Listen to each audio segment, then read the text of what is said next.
TTCriders just launched our safety report. For the report, we collaborated with community-led organizations to investigate how Toronto and other cities approach transit safety and address route issues.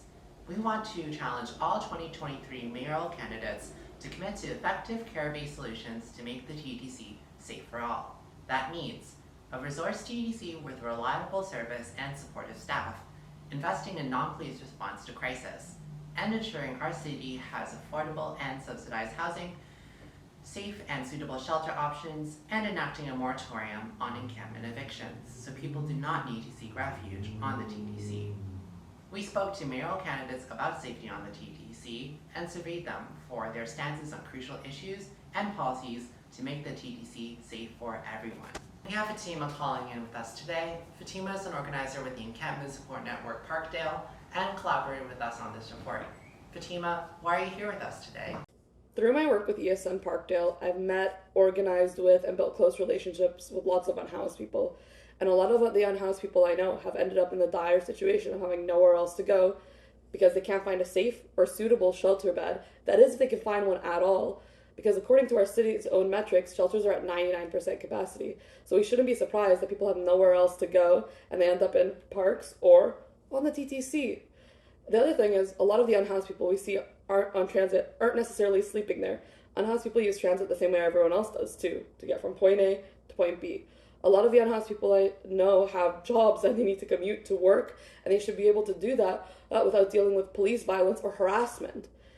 The first thing we're failing to do in our city is to provide people the safety of having somewhere to sleep at night, and then on top of that, the rhetoric that we see a lot of candidates using and the actions that they're suggesting are going to punish unhoused people for being seen in public and existing in public. Have you seen how candidates responded to our questions about safety on transit? How do you respond to what candidates are saying? Safety on the TTC has become a real hot button issue, and I think a lot of the rhetoric we're seeing is working to divide people into good and bad transit users. Even on the TTC app, homelessness was originally listed as a safety concern, like just in and of itself, that you maybe saw someone who was homeless. It was corrected, but I think it points to how pervasive and prevalent this kind of rhetoric is. And we have to be very careful when we're parroting these things automatically without thinking about it, because then we end up in situations like what we saw in May in New York City, where a white vigilante murdered a homeless black man on their transit system, and instead of their mayor and the governor refused to condemn the murder and instead blamed the man that was murdered for experiencing a mental health crisis. Like, that is beyond the pale to me. When we're talking about safety, I have to ask, safety for who? What's safe about that? Is there anything you want those watching at home to consider as they watch these interviews and listen to the candidate responses? I want people watching at home to consider how this relates to you. To explain that, I'm going to talk about how it relates to me. If you're like me and spend half your paycheck or more on rent and have little savings at the end of the day, you've probably been close to, or may even currently be, in the predicament of being one missed paycheck away from eviction. That situation is only going to become more and more common in our city and more severe because rents are soaring endlessly without limits. If something happened to me and I got injured or for whatever reason couldn't work and missed a paycheck and lost the roof over my head, I'd be met with the brutal reality of our city. That shelters are at 99% capacity, that our city actually continues to close shelter hotels, which is only going to reduce that capacity further.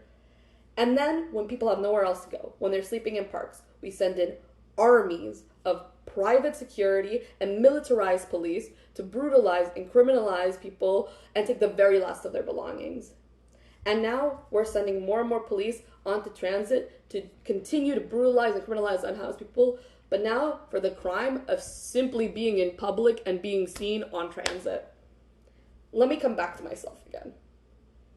The reality of that situation and the reality that I'm a bit of bad luck and a missed paycheck away from that situation makes me feel a lot more unsafe, worries me a lot more than the possibility that I might see an unhoused person on transit.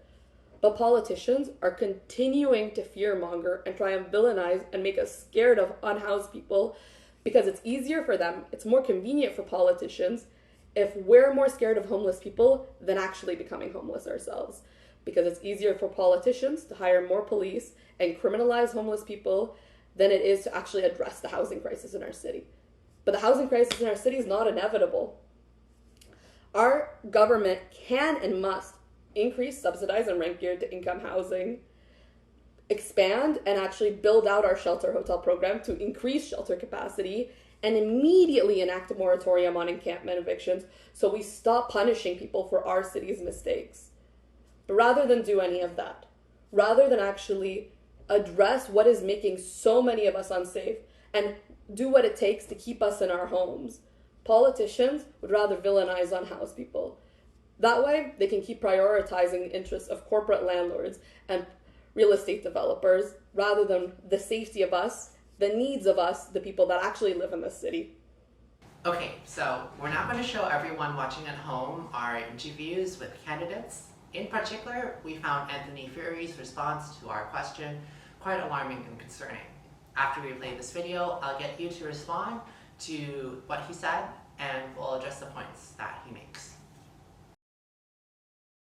It's a combination of many reasons, one of which is that because of the cuts, TTC have removed operators, ticket collectors. There are fewer eyes on the subways, for example, and that is one problem. The other problem is that often there's not enough housing, so people that are not housed often have no place to go.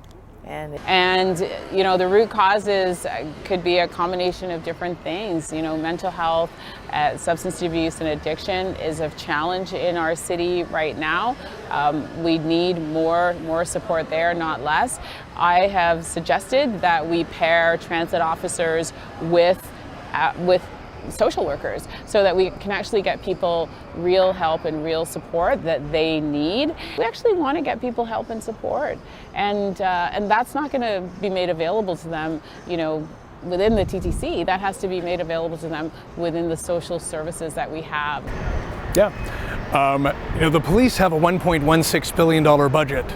I'll be stabilizing that budget, and the savings will go directly toward investments into the root causes of violence in our society. While violence occurs on the TTC, it doesn't stem from the TTC, where we have people who need everything from trauma and mental health to be addressed, racism, access to housing, poverty, and I'm going to be investing $115 million toward a community health and safety fund to make sure that we fix problems rather than simply react or put band-aids on them. So one of the reasons why TTC is unsafe is because it's being treated as a social service without social service workers. And when John Tory closed the shelter hotels after the pandemic, people still needed social services and shelter. And if you're someone who is disabled and sick, if you constantly get evicted from being able to get rest, I'm not surprised that people are reacting. So this is where we really need to dig down and not only invest in transit safety to connect people to mental health services right away before any escalating violence happens. What we see on our TTC is actually a symptom of also what is happening across the city. Many of the issues that we have are related to mental health issues, homelessness issues, and some with crime issues. That is why we need an approach that is going to bring more staff to the stations. Includes, you know, well-funded and well-trained police to deal with crime situations in our city, but also the expansion of the Toronto Community Crisis Unit. Yeah, one thing that I've come out strong with, it was my first announcement in this campaign, is I believe that the drug crisis is playing a major role in so many of these random attacks and incidents that we're seeing on our streets and on the subways. And I have said no to the plans for new drug injection sites, and instead we're going to take those resources and work with our partners to create treatment centers. And so many people in the health profession, law enforcement say a lot of these attacks are rooted in the drug crisis. So, what do you think? Okay, let me take this one at a time. Anthony Furey has actually publicly made comments before saying that we need more police because police are preoccupied with panhandling. Personally, I don't think he's actually cares about compassion much at all if he's concerned about criminalizing people for asking for change. But my opinions aside, lack of compassion aside, these plans that he's suggesting are only going to criminalize and punish unhoused people, and simply they're going to be completely ineffective at addressing any of the actual root causes of why people need to take shelter on the TTC. Okay, he actually specifically, at another point, he specifically attacks safe consumption sites. So for people who don't know what those are, I'll explain. Safe consumption sites are places drug users can go to safely use drugs. What that means is it's like a clean place where they have access to clean needles so they don't get infections that can be deadly. And there's specifically well-trained staff there who can monitor people and know how to reverse an overdose. Okay, so if we're concerned with getting people off drugs, if that is our ultimate goal, there's tons of ways to do that. We have lots of infrastructure already that addresses that. But we also have to be realistic. People are going to use drugs anyway. And if you want people to get off drugs, you have to make sure they don't die first. It's pretty simple. Safe consumption sites are there so people can use drugs without dying. Simply put. And let me bring this back to the TTC. If we're reducing the amount of safe consumption sites, like he's suggesting, then people will have less places to go to safely use drugs, so they might end up on the TTC. Do you see what I'm saying here?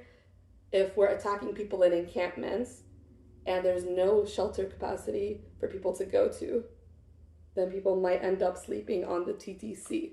You see what I'm saying? There's very clear A to B to these things, and he's completely ignoring it. Like, what he's saying is so irrational. And I think you can actually completely see how irrational he's being in the comments he makes at the end.